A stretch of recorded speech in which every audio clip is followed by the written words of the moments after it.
东西怎么才是正经？我阶层太低，不明白这个人见不惯屋里乱了。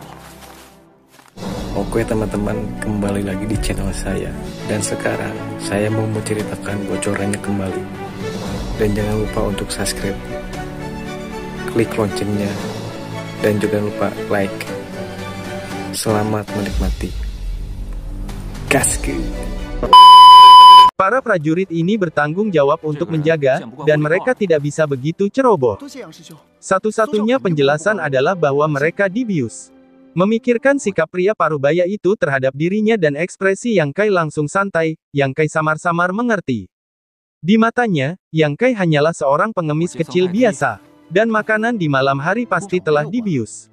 Jika kamu makan makanan seperti orang-orang itu, kamu pasti akan terpesona dalam waktu singkat. Apa yang pria parubaya itu coba lakukan? Uang atau kecantikan, atau sesuatu yang lain. Yang Kai berharap dugaannya salah. Wanita muda itu baik hati, dan Cuyer memperlakukan dirinya dengan baik. Di dekat api unggun, beberapa sosok merayap diam-diam, dan kemudian perlahan-lahan mencabut pedang dari pinggang mereka, dan menggores leher rekan-rekan mereka yang tidak sadarkan diri yang makan dan tinggal bersama mereka hari ini. Yang Kai tidak berani bergerak. Meskipun dia telah dipromosikan ke keadaan dinamiski, ada banyak pencuri. Selain itu, pria parubaya itu juga merupakan penguasa keadaan Yuan yang sebenarnya. Jika dia bertindak gegabah, dia hanya akan kehilangan nyawanya. Terlebih lagi, dia tidak tahu apakah pencuri itu bersembunyi di antara kerumunan. Apakah Tuan Wu bersama mereka? Jika ya, dengan kemampuan Wu, maka semua orang pasti akan celaka. Karena dia melihat bahwa pria parubaya itu dingin dan waspada saat ini. Tuan Wu bukan salah satu dari mereka. Tapi sekarang hidupnya terancam. Pikiran Yang Kai berubah dengan cepat, diam-diam mengulurkan tangan ke tanah untuk merasakan sebuah batu kecil. Dia ingin memukul Wu tua untuk melihat apakah dia bisa membangunkannya, tetapi Yang Kai tidak berani menggunakan terlalu banyak energi untuk mengekspos dirinya sendiri. Namun, dia meleset dan mengenainya secara tidak sengaja. Batu itu mengenai pedang pria parubaya itu. Pada saat suara itu terdengar, wajahnya tiba-tiba menjadi dingin. Dia tidak ragu lagi. Begitu pedang itu bergetar, dia menusuk Tuan Wu. Pada saat kritis ini, Wu membuka matanya dan secara naluriah bersandar. Rasa sakit membuatnya terbangun dalam sekejap. Cambuk di tangannya mengeluarkan suara yang tajam. Ketika dia menghadapi pria parubaya itu, dia berteriak dengan marah. "Zhang Ding, apa yang kamu lakukan?" Zhang Ding tidak menjawab. Dia mengambil kembali pedang panjangnya, dia bertarung dengan Wu Lao. Yang Kai melihat sekeliling dengan tenang. Ia mendapati bahwa para prajurit yang tertidur telah terbangun. Tampaknya Zhang Ding, seorang pria parubaya, bersikap hati-hati saat memberi mereka obat. Namun, kewaspadaannya hancur oleh suara pedang. Jika bukan karena suara pedang, semua orang di sini pasti sudah dibunuh oleh Zhang Ding dan beberapa anak buahnya. Para prajurit yang tertidur itu terbangun, dan mereka semua kebingungan. Beberapa dari mereka tidak bisa merasakan kepala mereka. Setelah beberapa saat, terdengar teriakan kaget. Sun Jianming sudah mati. Siapa yang melakukannya? Sebelum kata-kata itu terucap, pria itu merasakan hawa dingin di dadanya. Menunduk, ia melihat ujung pedang menembus tubuhnya. Diao Hong, apa yang kau lakukan? Ada pertanyaan yang tak masuk akal dalam suara gemuruh itu. Dalam kasus ini, yang paling mereka takuti adalah tikaman dari belakang oleh rekan-rekan terpercaya. Setelah beberapa saat setelah kelompok prajurit itu terbangun, mereka dengan cepat diselesaikan oleh beberapa bawahan Zhang Ding. Baru kemudian mereka bereaksi, dan bertarung dengan mereka dengan kemarahan yang tak tertandingi. Medan perang dibagi menjadi dua resimen. Satu adalah pertempuran campuran antara prajurit lain-lain, dan yang lainnya adalah pertarungan satu kali antara Zhang Ding dan Wu Lao. Pertarungan itu tidak dapat dipisahkan. Yang Kai sekarang memanfaatkan malam itu, diam-diam menuju kereta ketiga. Dia berlari, yang merupakan cara yang paling aman. Ketiga wanita di dalam kereta itu jelas terbangun oleh suara gaduh di luar. Ketika Yang Kai menyentuhnya, dia mendengar suara ketidakpuasan Cuyer dari dalam. Ada apa di tengah malam begini? Yang Kai tidak menunda, dia mengangkat tirai dan masuk dengan cepat. Siapa itu? Cuyer terkejut, mengangkat dua tinjunya yang penuh bubuk, dan memukul Yang Kai. Jangan panik, ini aku. Yang Kai meraih kedua tangan Cuyer dan menggenggamnya erat-erat. Pengemis kecil. Cuyer akhirnya mendengar suara Yang Kai dan berkata, keluar dari sini. Sambil berbicara, dia menendang Yang dengan kakinya. Di garasi, Nyonya dan Nona muda juga ketakutan oleh Yang Kai. Diam. Yang Kai menutup mulutnya dan menekannya ke papan kereta. Dengarkan ini, kata Yang Kai. Ketiga gadis di dalam mobil tercengang dan mendengarkan dengan saksama. Seperti yang diduga, dia mendengar suara Wu memarahi Zhang Ding. Bagaimana itu bisa terjadi? Cuyer bingung. Kamu berpakaian dulu, dan aku akan membawamu keluar dari sini. Yang Kai berbicara, dia tidak tahu berapa lama Wu tua dan para prajurit itu bisa bertahan. Ketenangan Yang Kai sedikit menular ketiga wanita itu. Setelah mendengar kata-katanya, mereka ingat apa yang harus mereka lakukan saat ini. Wajah wanita itu sedikit gemetar, pengemis kecil, bisakah kau turun dulu dan menunggu kami berpakaian? Yang Kai menoleh untuk menatapnya, dengan tidak sabar berkata, Nyonya, jika kau masih ingin hidup, jangan terlalu khawatir saat ini, aku hanya akan mengungkap keberadaannya sekarang. Ketiga gadis itu dengan cepat mengenakan pakaian mereka di garasi. Cuyer lebih baik. Dia lebih berpikiran terbuka dan lebih akrab dengan Yang Kai. Segera dia berpakaian dan pergi untuk membantu istri dan nonanya. Setelah beberapa saat, ketiga gadis itu berpakaian. Ayo lari. Suara Cuyer berbicara. Teriakan Wu datang, pertempuran di luar berangsur-angsur berhenti. Tuan Wu dan para prajurit yang menjaga mereka jelas telah gagal. Setelah dibius dengan obat bius yang sangat kuat, anak buah Wu tidak dapat memberikan perlawanan penuh. Zhang Ding dan anak buahnya memimpin, meskipun jumlahnya relatif kecil. Terdengar batuk lemah di luar. Itu adalah suara Zhang Ding, seorang pria parubaya. Dia berkelahi dengan Wu Lao. Jelas, dia juga terluka. Batuk ini membuat Yang Kai melihat secercah harapan untuk hidup. Apa yang harus dilakukan? Apa yang harus dilakukan? Cuyer memegang Yang Kai erat-erat dan bertanya sambil menangis. Pada saat ini, bocah lelaki itu, yang diidentifikasi sebagai pengemis kecil oleh ketiga gadis itu, untuk menyelamatkan hidupnya. Jangan panik, Nona, bicaralah padanya. Aku akan mencari kesempatan untuk melakukannya. Yang Kai berbisik. Suara kaki mendekat dari luar. Yang Kai mendengarkan dengan saksama dan menyimpulkan bahwa masih ada 5 dari mereka yang tersisa. Dengan suara langkah kaki yang mendekat, di malam yang gelap ini, suara langkah kaki yang mendekat yang membuat orang panik. Zhang Ding terbatuk lagi, dan berkata, Nyonya, Nona, silakan turun dari kereta kuda. Wanita itu menarik napas dalam-dalam dan berkata dengan suara gemetar, Zhang Ding, memperlakukanmu seperti saudara dalam hidupku. Mengapa kamu ingin melakukan ini? Dapat didengar bahwa pertanyaan istrinya, jelas, dia tidak menyangka Zhang Ding begitu tega.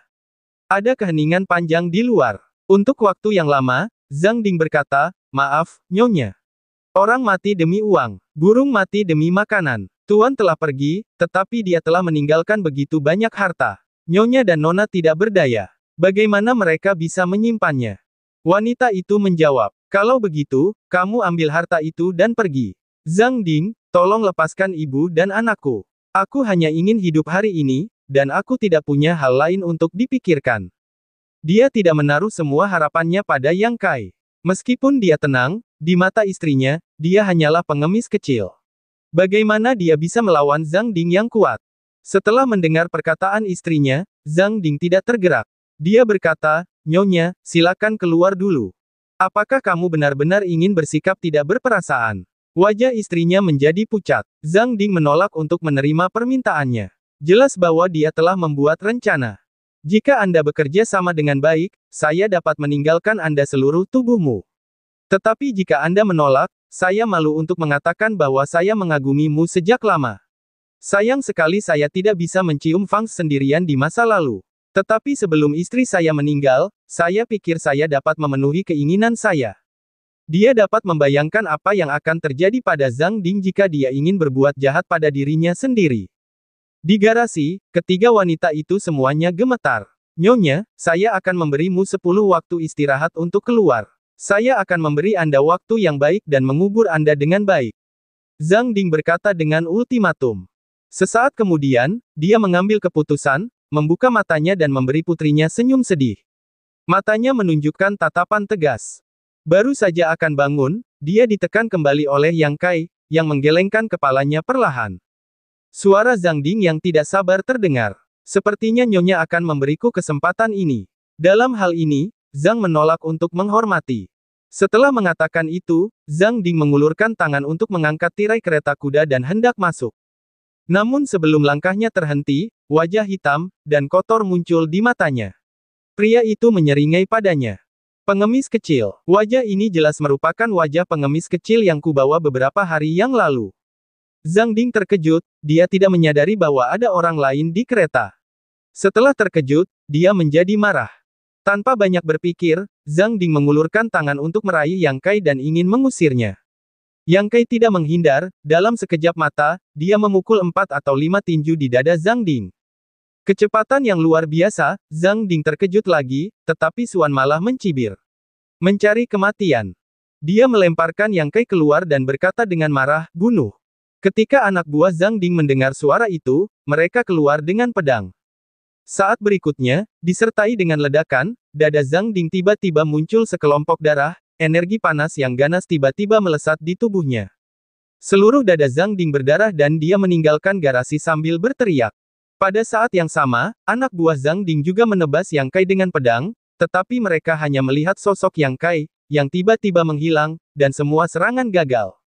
Setelah lebih dari sebulan pengalaman gerak kaki, akhirnya digunakan pada saat yang kritis. Iblis mengambil kesempatan untuk memasuki tubuhnya dengan kerucut jiwa yang rusak. Setelah keluar lagi, tubuh pria itu pecah dan berubah menjadi kabut darah.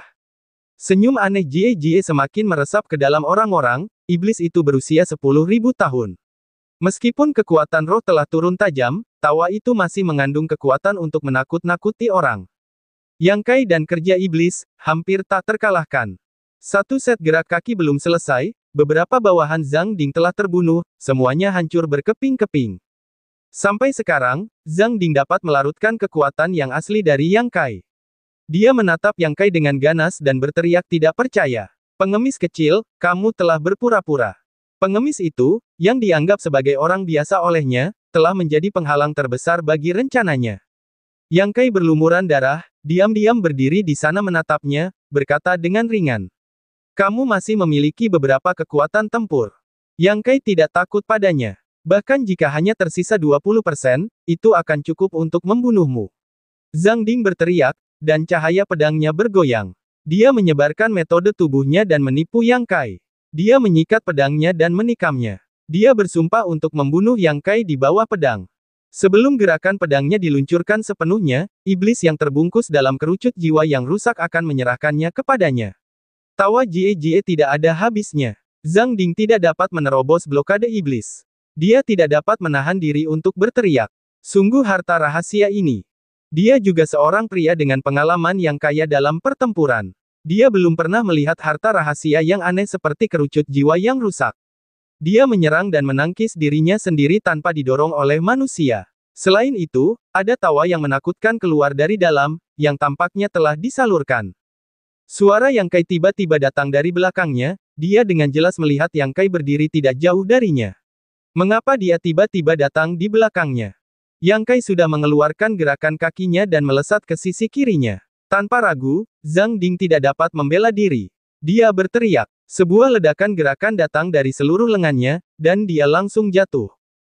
Pukulan itu mematahkan tulang belikatnya. Terlebih lagi, Zhang Ding sangat terkejut oleh kenyataan bahwa vitalitas yang menyerbu tubuhnya begitu murni sehingga dia tidak dapat memilikinya sama sekali.